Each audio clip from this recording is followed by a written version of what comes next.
con la oración por el Padre, el Hijo y el Espíritu Santo. Santísima Trinidad, reconociendo nuestra nada, queremos entregarte toda nuestra vida, nuestras preocupaciones y sufrimientos, todo nuestro ser, cuerpo y alma, inteligencia y especialmente nuestra voluntad, para unirnos a tu eterna y divina voluntad, manantial de todos los bienes, y darte la gloria y alegría de cumplir la finalidad de nuestra vida, realizar todos nuestros actos en tu divina voluntad, y así vivir en ella. Ven, divina voluntad, con todos los ángeles y los santos, especialmente con nuestra dulce madre, y con Luisa, a tocar nuestra frente para imprimir en ella el Espíritu Santo e infundirnos la luz para que podamos comprender las verdades y los bienes que se encuentran en estos escritos. Amén. Fiat. Bueno, con el gusto de continuar con estudiando, leyendo, reflexionando sobre el volumen 1. Recuerden que el volumen 1 es como la base de la vida espiritual de Luisa y que nos ayuda también a nosotros a tener esas bases. O sea, no solo nos ayuda a comprender más la obra de Jesús en Luisa, sino también nos ayuda a ir aprendiendo pues esas bases espirituales. Porque a veces se presenta el vivir en la divina voluntad como algo muy espectacular, algo muy grande, algo muy novedoso, incluso como algo muy fácil. Pero en realidad es una vida espiritual seria, comprometida, entregada, en la que hay que ir creciendo gradualmente.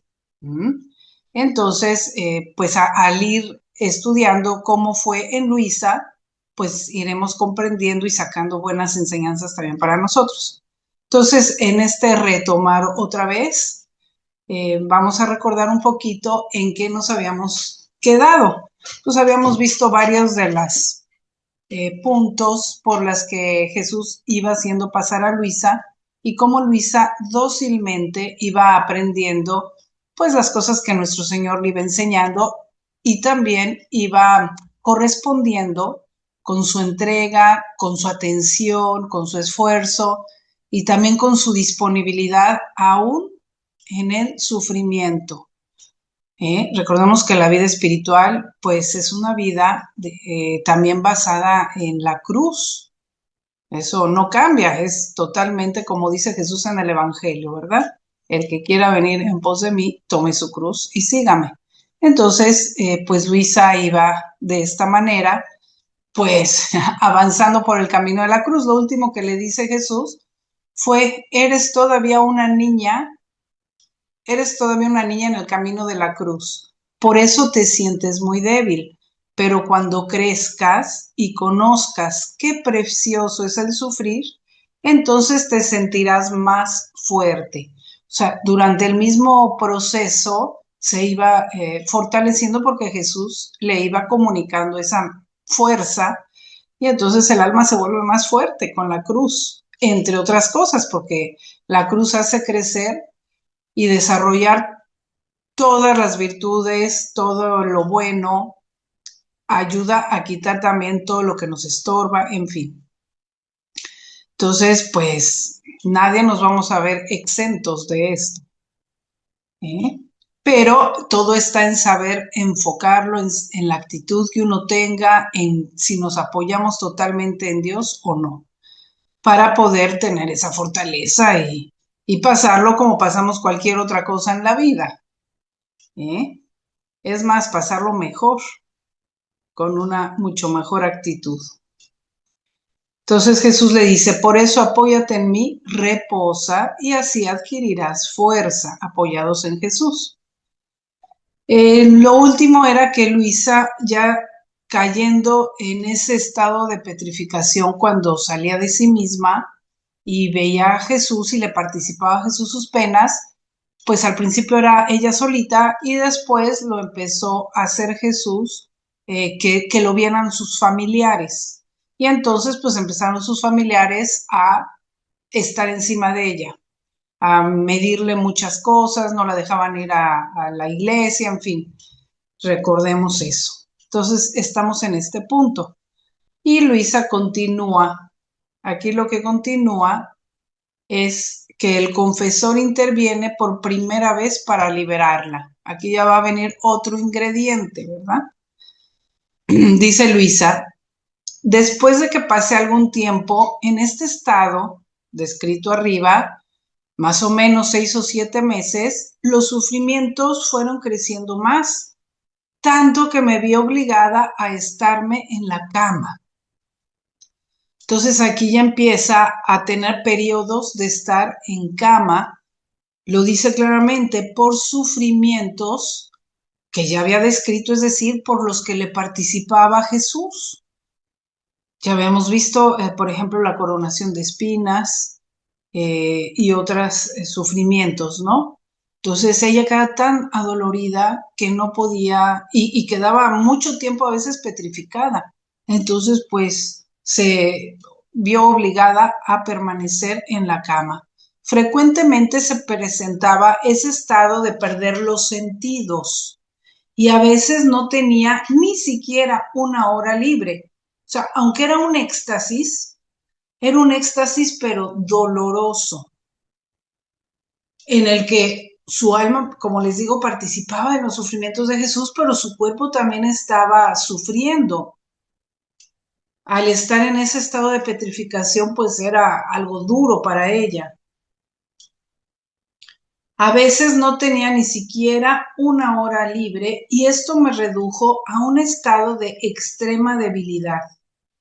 La boca se me apretaba de tal manera que no la podía ni abrir. O sea, todo se quedaba así petrificado. Y apenas algunas gotas de algún líquido podía tomar, si es que podía, en alguno de los pocos momentos libres que tenía. Y además luego me veía obligada a devolverlo por los continuos vómitos que he tenido siempre. Miren, aquí Luisa lo describe de una manera como muy natural, pero aquí ella está hablando de una cosa más allá de lo natural. No eran vómitos porque estuviera enferma del estómago, sino era un fenómeno extraordinario místico que Dios no permitía que ella tolerara el alimento y entonces lo devolvía. Eso ya era más allá de lo natural. Después de que estuve como 18 días en este estado continuo, una vez le pasó esto, los familiares mandaron llamar al sacerdote para confesarme. Cuando vino el confesor, me encontró en ese estado de letargo. Cuando me recuperé, me preguntó que qué cosa tenía y yo se lo dije, callando todo lo demás. A pesar de que continuaban las molestias de los demonios, las visitas de nuestro Señor también, y entonces solamente le dije, Padre, es el demonio. Esto es curioso, ¿no? Que le pregunta y Luisa no dice, Padre, es que yo veo a Jesús, sino dice, Padre, es el demonio. Ahorita más adelante va a explicar Luisa, no me adelanto. Y dice, el confesor me dijo, no tengas miedo, que no es el demonio. Y si fuera él, el sacerdote te liberará. Entonces, dándome la obediencia, bendiciéndome con la cruz y ayudándome a mover los brazos, pues sentía todo el cuerpo petrificado, como si se hubiera convertido todo en una sola pieza, logró que los brazos recobraran el movimiento y que la boca se me pudiera abrir, luego de que había estado inmóvil para todo. Entonces, esta es la primera vez en que por orden de un sacerdote, ella se recupera de ese estado. Dice, esto lo atribuí a la santidad de mi confesor, pues en verdad era un santo sacerdote y lo consideré casi un milagro. Bueno, aquí podemos decir una cosita. Vean cómo Luisa piensa al modo popular que nosotros podemos pensar también. Muchas veces atribuimos la administración de los sacramentos a que valen más si es un sacerdote que otro. Y a veces vamos buscando ciertos sacerdotes que nosotros podemos pensar con nuestro criterio limitado que son más santos que otros, o más buenos, o más capaces, o más, no sé. Sí, y Luisa también dice que lo atribuyó a la santidad del confesor. Pero ahorita vamos a ver cómo Jesús le hace entender que no es si es bueno o no, no depende de eso, sino de la potestad sacerdotal que todo sacerdote ordenado legítimamente posee, sin importar lo personal. Lo personal le afectará solo a él. Si es bueno, si es santo, si es regular, si es incluso pecador, y etcétera. Eso es para él, es su vida personal, pero no afecta tanto, o sea, vaya, no nos afecta a nosotros la manera en que recibimos los sacramentos o las bendiciones o cualquier ¿cómo se dice? Cualquier acción de su potestad sacerdotal. Vamos a ver. Bueno, entonces, dice, esto lo atribuí a la santidad de mi confesor, pues en verdad era un santo sacerdote y lo consideré casi un milagro. Tanto que dije entre mí misma, mira, estabas a punto de morir, porque en realidad me sentía muy mal. Y si hubiera durado en ese estado, yo creo que habría dejado la vida. Y si bien recuerdo que estaba resignada, cuando me vi liberada, sentí un cierto pesar porque no había muerto. Porque Luisa, pues ya sabemos que desde entonces prefería irse con Jesús. Después de que el confesor se fue y yo quedé libre, volví al mismo estado de antes, que a veces caía, a veces no, a veces se recuperaba sola, a veces no, así. Sucedió que pasaron a veces semanas, a veces 15 días y a veces hasta meses, en que raramente en el día era sorprendida por ese estado, pero por mí misma lograba liberarme. Entonces al principio ella podía hacer un esfuerzo y salir de ahí, de ese estado. Pero después fui sorprendida con más frecuencia, como dije arriba, y entonces los familiares mandaban llamar al confesor, pues habían visto que la primera vez que lo habían llamado, yo había quedado liberada por él, cuando todos creían que no me habría de recuperar de aquel estado. Y en cambio, me recuperé y hasta pude ir a la iglesia. Debido a esto, llamaban al confesor y entonces quedaba libre. Nunca me pasó por la mente que para tal estado se necesitara un sacerdote para liberarme, ni que mi mal fuera una cosa extraordinaria. Bueno, aquí ya viene, vean. En primera nunca pensó que necesitaba el sacerdote, no, eso, vean cómo Dios va poco a poco obrando en el alma de Luisa. Y así es a veces en nosotros. Nosotros quisiéramos que a veces Dios nos revelara las cosas, nos hiciera entender por qué de alguna cosa, alguna razón, pero Dios no es así. Dios obra poco a poco y por medio de las circunstancias de la vida. Entonces, Luisa también primero empezó a sufrir esto y después poco a poco pues fue dependiendo de los sacerdotes para recuperarse. Pero fue una cosa gradual. Y la misma Luisa no sabía y no entendía por qué. Y Jesús le pedía que se abandonara totalmente a él y que él es el que iba a mover las circunstancias hacia donde él quería. ¿Ven? Entonces, en nuestra vida así debemos de ser abiertos, siempre por eso la actitud de a ver cuál es la voluntad de Dios, porque Dios va moviendo las circunstancias. No crean que nuestra vida va a ser estática. Yo ya encontré a Dios, ya me convertí y ahora ya no me voy a mover de aquí. No, es una vida espiritual y entonces va a ir desarrollándose y Dios te va a poner una circunstancia, luego otra, en fin. Entonces hay que estar disponible siempre con esa actitud de apertura a la voluntad de Dios y disponibilidad a la voluntad de Dios, sin exigirle que tenemos que entender desde antes las cosas. No, a veces lo que te pide es ese abandono total en Él, aunque no entiendas. Y pasado mucho tiempo, a lo mejor, pues ya nos permite entender un poquito. Y a veces hasta el cielo lo entenderemos, pero no importa. O sea, mientras sea voluntad de Dios y estemos seguros que es por ahí, pues lo que nos toca a nosotros es sobre todo vivirlo lo mejor posible en el mayor abandono, en la mayor unión con Jesús, en la mayor unidad de voluntad con Él, en su voluntad, en fin. Eso es lo que nos toca a nosotros.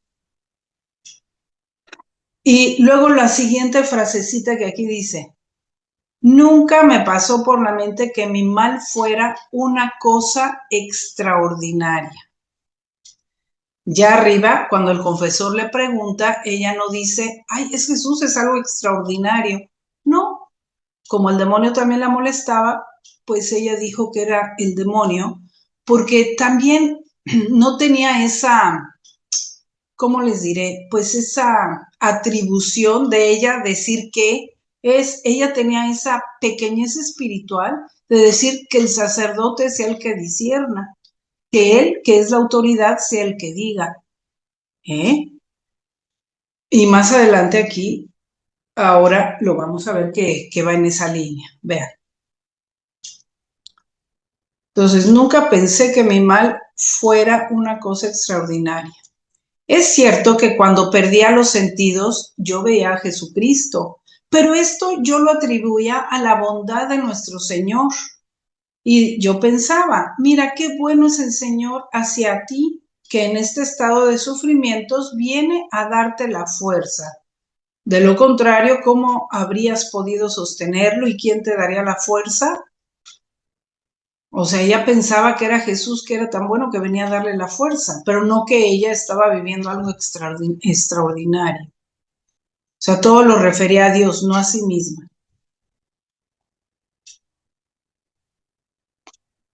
También es cierto que cuando yo iba a caer en este estado, en la mañana, en la comunión, Jesús me lo decía. Vean, a ella se lo decía, se lo avisaba, porque quería siempre su fiat. A veces puede pasar a nosotros que así sea, y aunque no fuera así, desde ahora podemos tomar nosotros esta actitud. A veces podemos decir, bueno, pero a mí me caen las cosas y yo no sabía que me iba a pasar tal cosa, tal enfermedad o tal situación, etcétera, ¿no? ¿Cómo desde antes puedo dar el fiat a esa circunstancia? Bueno, a nosotros, ya con la luz que tenemos y con la buena voluntad que tenemos de vivir en la divina voluntad, lo podemos hacer. No sabemos lo que Dios nos tenga, pero sí podemos decir, Dios mío, confío en ti y desde ahora acepto todo lo que tú quieras que yo vaya a pasar, a sufrir, a vivir, etcétera, ¿no? Confiando plenamente que es tu obra en mí, que tú vas a estar trabajando en mí, que es para mi bien, y ya desde antes, pues lo puede uno dar el fiat. Y en cuanto detectemos que Dios nos pide algo, pues tratar de reflexionar y todo, y dar nuestro fiat, nuestra aceptación, nuestra voluntad a Él, lo más pronto posible. Y no estar en esa como falta de aceptación de la voluntad de Dios. Entonces Jesús a Luisa le hacía esto. En la comunión Jesús me lo decía y cuando caía en ese estado, de él mismo me venían los sufrimientos. Pero yo no decía nada a nadie. Vean esto, aquí es donde quería yo que llegáramos. Yo no decía nada a nadie. Al solo pensar algunas veces en decirlo al confesor, yo creía ser el alma más soberbia que existiera en el mundo si me atrevía a hablar de estas cosas de que yo veía a Jesucristo. Y sentía tal vergüenza que fue imposible decirle algo a ese confesor, a pesar de lo bueno y santo que era. Bueno, vean esta actitud de Luisa, de esa pequeñez y humildad espiritual. Es que es una señal de que era de Dios. Vean, también es una señal para que nosotros vayamos aprendiendo a discernir esos fenómenos extraordinarios que pueden suceder pues a nuestro alrededor. Que para empezar pueden tener, ya no me acuerdo si ya lo dije, pero lo voy a repetir aquí, pueden tener 3 orígenes. Pueden ser del demonio, como la misma Luisa dijo, que podía ser del demonio. Puede ser de la misma alma, que se exalta, que se obsesiona, se imagina, se ilusiona, etcétera. O puede ser de Dios también. Entonces, para empezar hay que tener claro esto, ¿eh? No porque alguien diga, es que yo oigo a Jesús o yo veo a la Virgen, quiere decir automático que solo hay un origen divino. No, puede haber estos 3 orígenes. Ya para empezar tenemos que ser muy cautos y muy prudentes y no estamos creyendo todo, porque pueden ser de otros orígenes. De hecho, la mayoría no son de Dios. Esto no lo digo yo, lo dicen los estudiosos de la mística. En esto hay mucho, digamos, mucho fake. No digo que sea, algunos de mala voluntad, indudablemente, algunos aún con buena intención, pero el alma tiene que estar muy, muy ecuánime, muy equilibrada, muy, pues sí, con esa actitud de discernir y no de dejarse llevar. Entonces la iglesia, vean por qué la iglesia sí es tan prudente. A veces yo escucho que personas se molestan que los sacerdotes no les creen, los obispos no aprueban, parece que están en contra. No, es que la iglesia tiene tanta experiencia en esto que sabe cuántos engaños hay en esto. Y no quiere que nos vayamos siguiendo ahí a un ciego que guía a otro ciego, ¿verdad? Y que los dos caigan en el hoyo. Entonces, por eso la iglesia es tan prudente en todo esto. Porque sí ha habido muchísimo de esto, de engaños. Y en estos tiempos, pues hay mucho también. Entonces, tendríamos que ser mucho más equilibrados y ecuánimes y discernir. Y aquí vendría el siguiente paso aún. Ni siquiera son necesarios para la vida espiritual todo este tipo de fenómenos extraordinarios místicos. Porque la vida mística, la vida de unión con Dios, no consiste en esos fenómenos. No consiste en ver a Jesús, en oír a la Virgen, en sentir cosas muy bonitas, oler perfumes, hacer milagros. No consiste en eso. Esos son pequeños detalles que a veces Dios da a ciertas almas porque lo necesitan para su crecimiento espiritual. La inmensa mayoría de veces es de manera personal para su vida personal.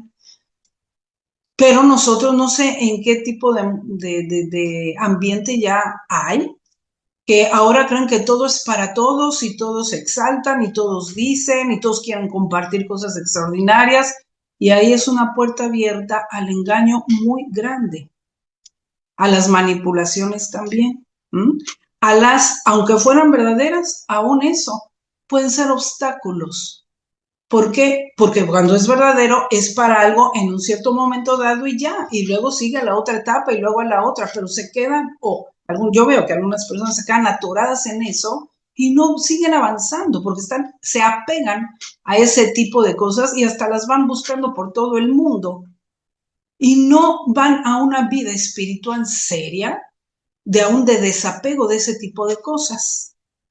En la vida espiritual seria hay que desapegarse aún de ese tipo de fenómenos extraordinarios místicos y entrar, ahora sí que desapegado de todo eso, solo por la puerta estrecha de la cruz para unirse a Jesús.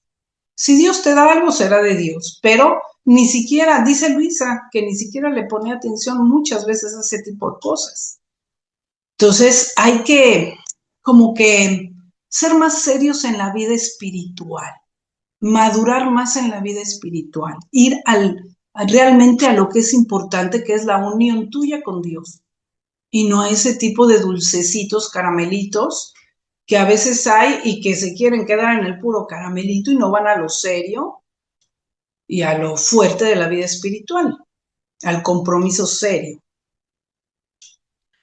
Y luego, si hay personas, supónganse que además esto enseña a la iglesia que aún las que son verdaderas y son para más personas, que le puedan hacer bien a otras personas, por ejemplo, vamos a suponer alguna aparición que está aprobada por la iglesia, como Fátima, como la Virgen de Guadalupe, etcétera, ni siquiera son obligatorias para todos los católicos.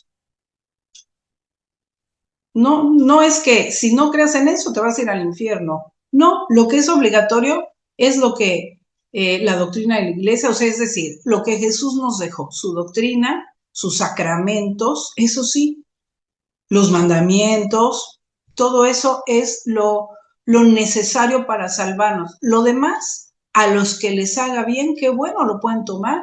Y a los que no, no pasa nada. Entonces también tener esa ecuanimidad de no estar criticando a la gente que no cree en ese tipo de cosas o que no toma de ese tipo de cosas, porque no son obligatorias, ni a todos les sirve. Entonces hay que respetar más y hay que ser más, como les digo, más ecuánimes en este tipo de cosas, de manifestaciones. Recuerden lo que dijo Jesús: bienaventurados los que sin ver creen. Eso sí es una bienaventuranza, o sea, no se requieren ese tipo de cosas. Si se requirieran, Jesús no diría eso.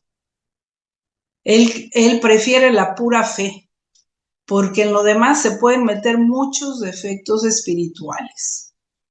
Entonces, repito, si Dios a alguien en algún momento dado de su vida le dio algo, algún regalito, algún estímulo, sí, será para esa persona y que le hizo avanzar en la vida espiritual. Que no se atore ahí, sino que siga más adelante y que vaya al centro de lo que es. Y que nosotros no andemos buscando por todos lados del mundo este tipo de cosas. No, ya tenemos el alimento verdadero que es la divina voluntad. Todo lo demás de verdad pierde su valor. ¿Cómo va a ser lo mismo buscar algo extraordinario cuando estás con una verdad? Aquí leyendo un volumen de Luisa en el que te va a dar la vida divina y hacértela crecer en ti, te va a dar la semejanza con Jesús. O sea, si fuera tan importante esto, la Santísima Virgen hubiera tenido este tipo de manifestaciones en su vida y no las tuvo. En ella no hubo cosas exteriores que la señalaran como que era un alma muy grande. No, ella vivió en su casita como una mujer ordinaria. Entonces, en la divina voluntad Jesús nos llama a vivir así. Hay que irnos desapegando de todo eso, para ir avanzando y viendo realmente el centro. Entonces, aquí todo esto pues nos ayuda, ¿no? Vean por ejemplo, me acuerdo aquí de otra cosa. Me acuerdo de Santa Catalina Labouré, que es la de la medalla milagrosa, que la Virgen se le apareció, se le manifestó, ella lo dijo a su confesor, etcétera. Y en aquellos tiempos, después del discernimiento del confesor, del obispo, todo esto, se hizo en secreto, no lo anduvo propagando, aunque era para más gente, pero ella nunca dijo, yo veo a la Virgen, sus hermanas de convento no sabían que ella tenía cosas extraordinarias. En secreto, en silencio, solo a su confesor se lo manifestó. Y aunque era para más gente, y todavía en vida de ella, se empezaron a acuñar las medallitas y a enseñar cómo usarlas y todo, y empezaron a obrar muchas gracias en las almas. Aún así, nadie supo a quién se lo habían dado, hasta después de muerta ella. Entonces, vean, eso también era una señal que es de Dios. Ella no quería reconocimientos, ella también era esa pequeñez espiritual, que a mí me habla la Virgen, a mí yo vi, no sé qué, y a mí yo tengo una misión especial. No, las verdaderas no se andan autoproclamando videntes. Lo mismo Santa, eh, ¿cómo se llama? Margarita María de Alacoc. Tampoco sus hermanas sabían que ella veía el Sagrado Corazón. Hasta después de su muerte se supo. Entonces vean cómo en Luisa también es así. Y si seguimos, pues así es, a menos de que Dios, por alguna razón, como en el caso de Luisa, lo manifieste por las circunstancias, pero no por su boca de ellas. Ese autoproclamarse es muy sospechoso. Como dice Luisa, ¿ven? Ya puede haber soberbia espiritual, ya puede haber cierto protagonismo. Vean, los niños de Fátima decían que veían a una señora, no decían que veían a la Virgen. Se esperaron hasta lo último que ella demostró y también dejaron el discernimiento a la iglesia. Y ellos cuando los buscaban para entrevistarlos, ellos se ocultaban y no querían hablar. Eran totalmente humildes, amaban el ocultamiento, la pequeñez, como les digo. Bernardita también, Santa Bernardita. Tan es así que se metió a un convento y se fue lejos de donde habían sido las apariciones. Lo mismo Sor Lucía de Fátima, ¿no? Entonces, esto es para que aprendamos a tener un poquito más de discernimiento en todo este tipo de fenómenos, ¿no? Que cuando Dios los da es por algo, indudablemente, pero en primera, como aquí con Luisa, tenemos que caminar de la mano de la iglesia en este tipo de cosas. Vean, ¿por qué Jesús quiso que estuviera ahí metido el confesor? Pues porque esto, si es para más personas, tiene que estar en la iglesia con la autoridad sacerdotal. Entonces vamos a ligarnos con lo último que estábamos. Yo no decía nada a nadie, dice Luisa. Al solo pensar algunas veces en decirle al confesor que yo veía a Jesús, yo creía ser el alma más soberbia que existiera en el mundo. Si me atrevía a hablar de estas cosas, de ver a Jesucristo. Y sentía tal vergüenza que fue imposible decirle algo a ese confesor, a pesar de lo bueno y santo que era. Tan es verdad que yo no creía que se necesitara el sacerdote para liberarme y que si esto sucedía era por la santidad del confesor. Cuando llegó el tiempo y él se fue al campo, una mañana después de la comunión, el Señor me hizo entender que debía ser sorprendida por ese estado. Me invitó a hacerle compañía participando en sus penas, pero yo le dije, Señor, ¿cómo haré? El confesor no está. ¿Quién me liberará entonces? O sea, ella pensaba también que era solo por ese confesor, como les digo. ¿Quieres hacerme morir, dejarme morir? Y el Señor solamente me dijo, tu confianza debe estar solo en mí.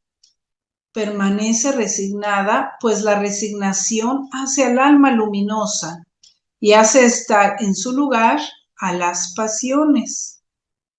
De modo que yo, atraído por esos rayos de luz, voy al alma y la uniformo toda a mí y la hago vivir de mi misma vida. Bueno, aquí esta enseñanza de Jesús la resalto, ¿verdad? Tu confianza debe estar solo en mí, o sea, no en tal confesor o en tal otro, eso no.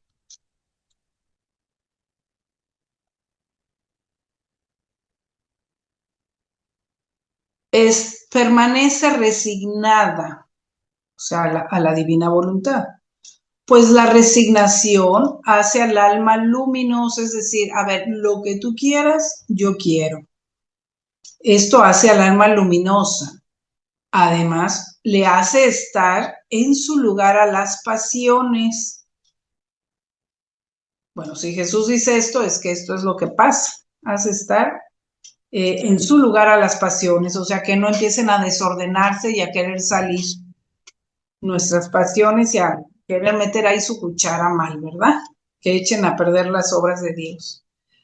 De manera que yo, dice Jesús, atraído por esos rayos de luz, de estarse, pues, disponible a la voluntad de Dios y en paz, voy al alma y la uniformo toda a mí.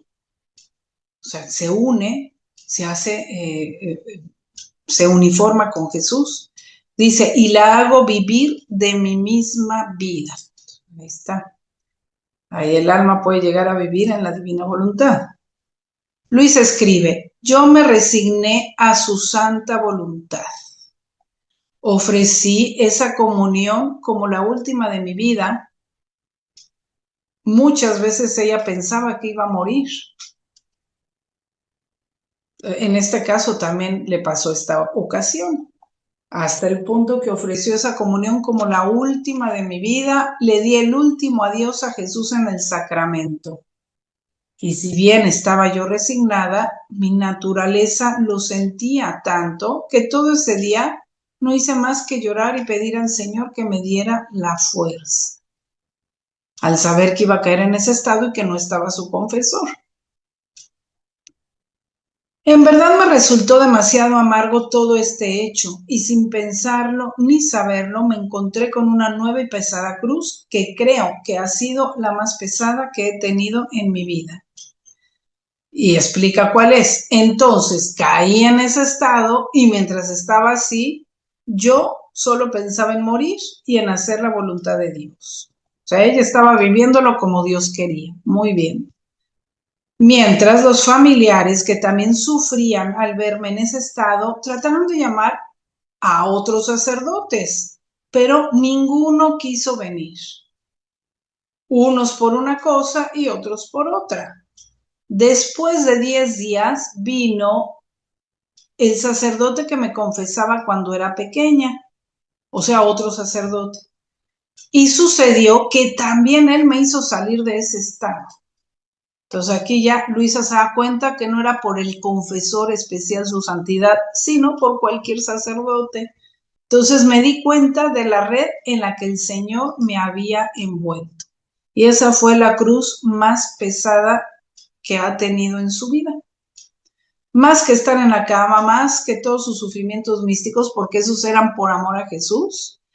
Esto también luego lo hacía por amor a Jesús, pero le costaba mucho, ella lo dice en algún otro lado, fastidiar al sacerdote, hacer que diario viniera y depender de un sacerdote diario.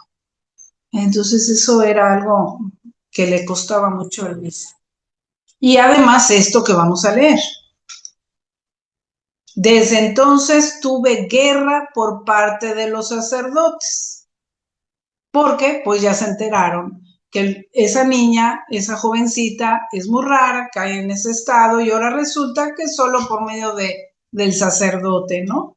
Unos sacerdotes decían que era fingimiento, otros que se necesitaban los palos, o sea, que la castigaran, otros que quería yo pasar por santa. Otro agregaba que yo estaba endemoniada y muchas otras cosas que decirlas todas sería hacer demasiado larga la historia. Con todas estas ideas en sus mentes, cuando caía en aquel estado y los familiares los llamaban, pues no querían venir, aduciendo todas aquellas razones, por lo que también mi familia sufrió mucho, especialmente mi pobre mamita. Cuántas lágrimas derramó por mí. Ah, Señor, recompénsala tú. Entonces aquí, pues, como también su familia, tener que dar la cara con los sacerdotes, recibir críticas, todo esto, ya saben, ¿no?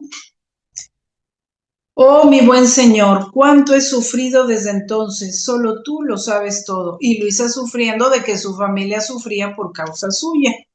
Pero todo lo permitía Dios y todo Jesús le ayudaba a enfocarlo para ofrecerlo bien y todo le sirvió a Luisa y seguramente también a su familia.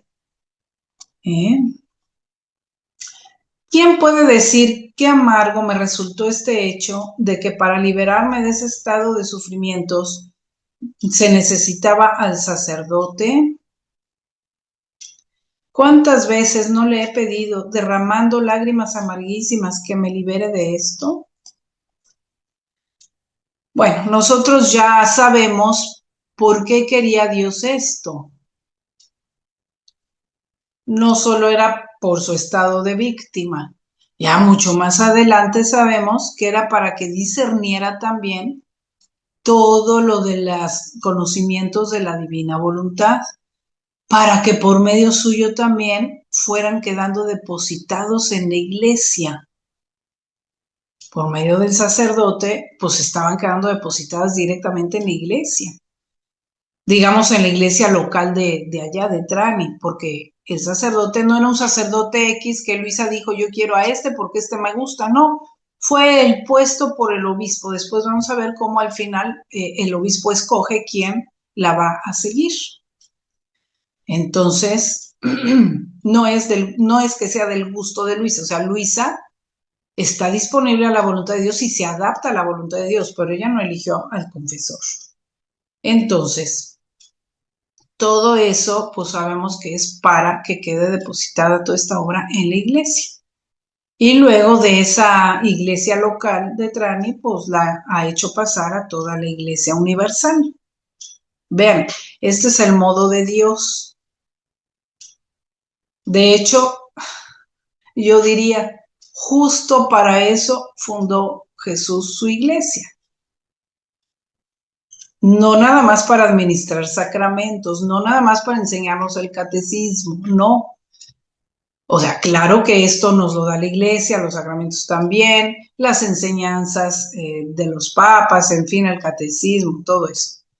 Pero el culmen, digamos, la coronación de toda la obra de la iglesia, pues es justo el reino de la divina voluntad. Entonces, el reino de la divina voluntad no está fuera de la iglesia, no nació fuera de la iglesia aparte, no. Desde el principio está injertado en la iglesia. Dios lo quiso así. Porque a veces se tiene esa idea, que está como que afuera y ahora hay que como que empezar a injertarlo. Algunos estamos haciendo el esfuerzo de hacer esta unidad, de juntarlo a la iglesia. No, en realidad no es así. Estamos llamando a que se den cuenta que está en la iglesia y que hay que vivirlo dentro de la iglesia para que sea efectivo. Pero desde tiempos de Luisa, Jesús lo hizo así. Escogió a una católica que estaba insertada en su iglesia. Ahora que fuimos a Corato, pues siempre se aprenden más cosas de Luisa. Como ella era una jovencita, una niña y jovencita normal, estuvo inscrita en asociaciones. Era hija de María, iba a sus reuniones en la parroquia. O sea, no solo era una bautizada que iba a misa los domingos o a veces entre semana, no, participaba en los grupos parroquiales, en la formación más allá de solo el catecismo. Más adelante se hizo terciaria dominicana, entonces iba a esas reuniones y que era como una consagrada. Entonces era una católica activa, digamos.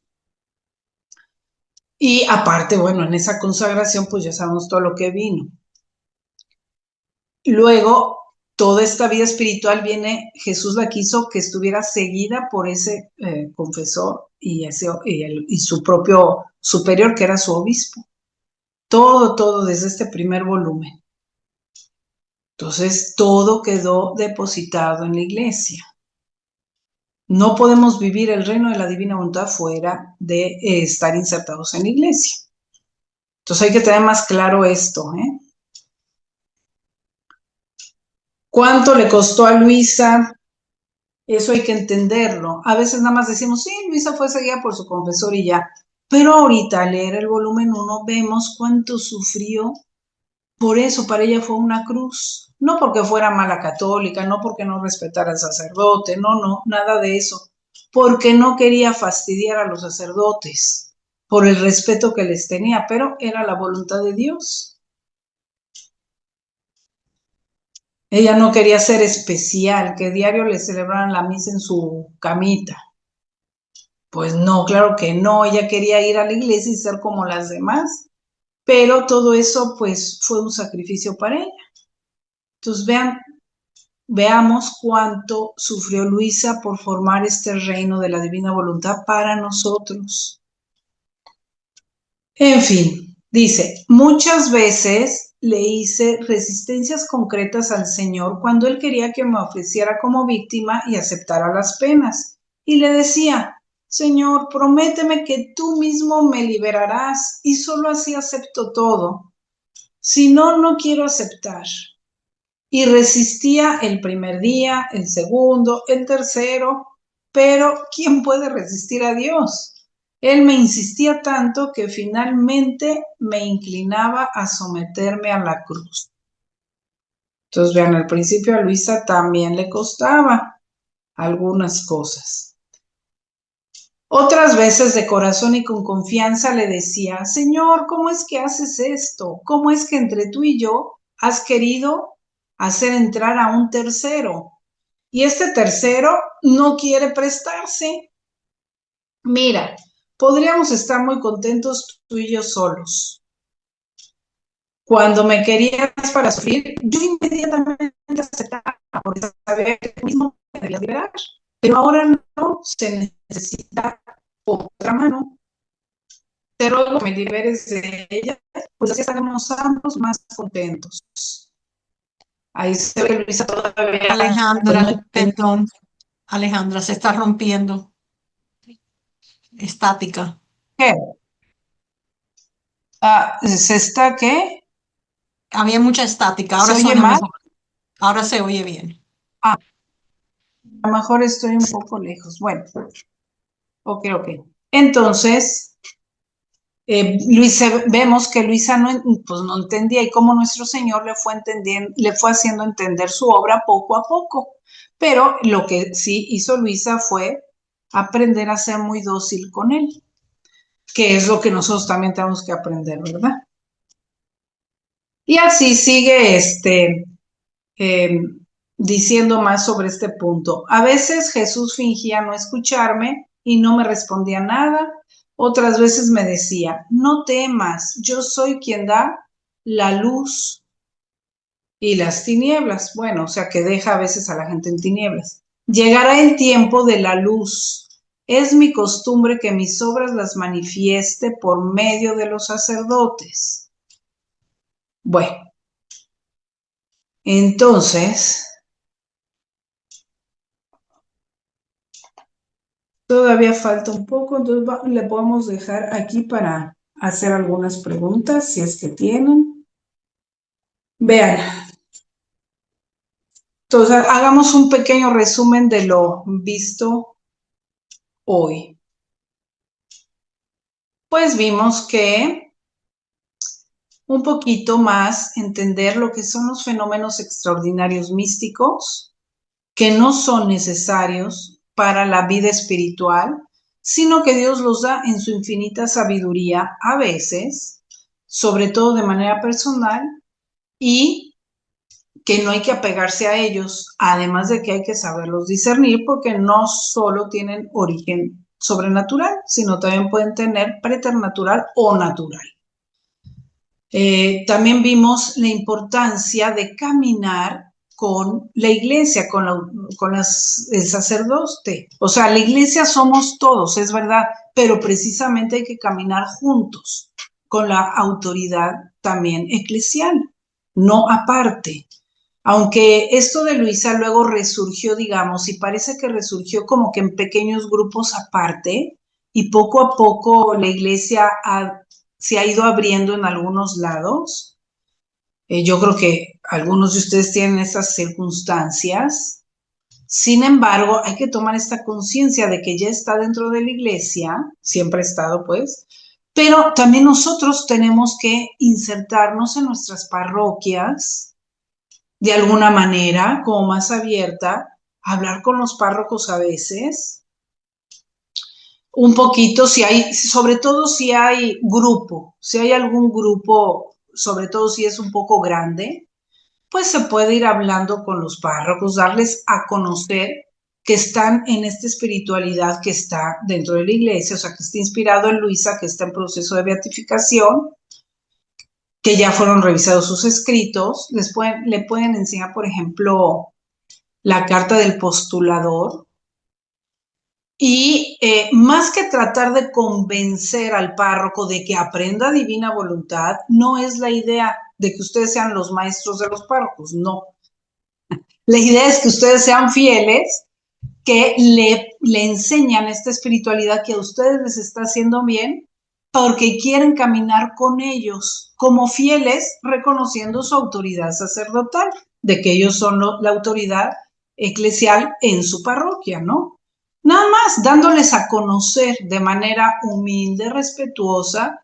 Habrá algunos que se interesen a ver cómo es esto, habrá otros que no, pero que vean esa buena actitud de ustedes y ya los vean con mejores ojos. ¿Ven? Entonces hay que tratar ya de empezar a hacer esto. Si tú lo lees solo, bueno, a lo mejor lo puedes seguir leyendo solo. Incluso aunque estuvieras solo, si tienes buena relación con tu párroco y le quieres ir dando a conocer esto, no para que él aprenda, repito, o sea, porque a veces los fieles somos así. Padre, le regalo este libro, es más, le regalo todos los libros, 36 de un jalón. Pues un párroco no creo que los vaya a leer, es muy difícil. No se trata tanto de eso, sino de que ustedes quieran insertarse en la iglesia y estar caminando con ella. Y esto irá abriendo más las puertas poco a poco a que estemos todos insertados en la iglesia. En muchos lados, bueno, aquí veo hermanos, hermanas, por ejemplo, de Monterrey, que ya hay asesor eclesiástico, ¿verdad? Nombrado por el obispo. Y así en otras diócesis ya hay. Entonces, vean, sí se puede ir caminando en la iglesia, pero depende mucho de nuestro testimonio y nuestra actitud. Entonces, que Dios nos ayude también, a ejemplo de Luisa, a ir caminando con la autoridad sacerdotal hasta donde Dios a cada quien le vaya inspirando. Pues terminemos con esto. En nombre del Padre, del Hijo y del Espíritu Santo. Amén. Jesús, te agradecemos por toda esta obra de tantos años en Luisa. También te agradecemos por Luisa, por toda su disponibilidad, todos sus sacrificios, todo su sufrimiento, con los que junto contigo construyó o dejó disponible para nosotros el reino de tu divina voluntad. Ayúdanos a vivir según tu voluntad, caminando junto con la iglesia, y ayuda a todos nuestros hermanos que quieren vivir en la divina voluntad, que también vayan juntos y todos vayamos juntos formando una sola familia. Que así sea. En nombre del Padre, del Hijo y del Espíritu Santo. Bueno,